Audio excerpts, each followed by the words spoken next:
Hey, what's going on, Blackstone family? So Mindy and I are at a random Walmart in Louisville, Kentucky. We're working on a 300 member giveaway, and we're going to run in here to this Walmart. We're just going to grab something random off the Blackstone shelf, and that'll be the giveaway for the 300 members. So come on, let's go.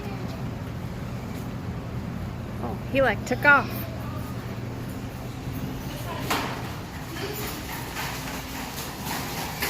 Gotta catch him.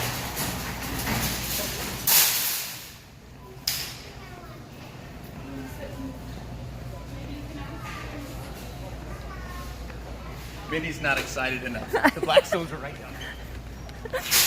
I didn't know this was going to be a track event.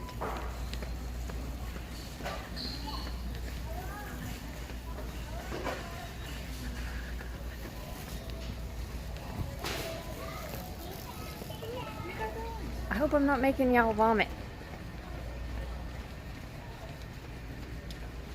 Where'd he go? Oh! Come on, come this way. So I just ran around the corner at the very first product I ran into. A 4-piece professional breakfast kit.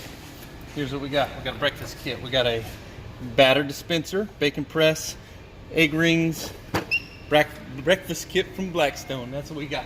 Oh look, I wasn't even wrong. Oh look, 36s. How much are they? $247. That's all right price, I guess, but not as good as I've seen. Here we go. Ran in first thing, right? Breakfast kit. What all they got? And they got cutting boards, covers, burger kits, propane tank adapter hoses, cup liners, cleaning kits. Anyway, that was fun. Have a good one. Bye.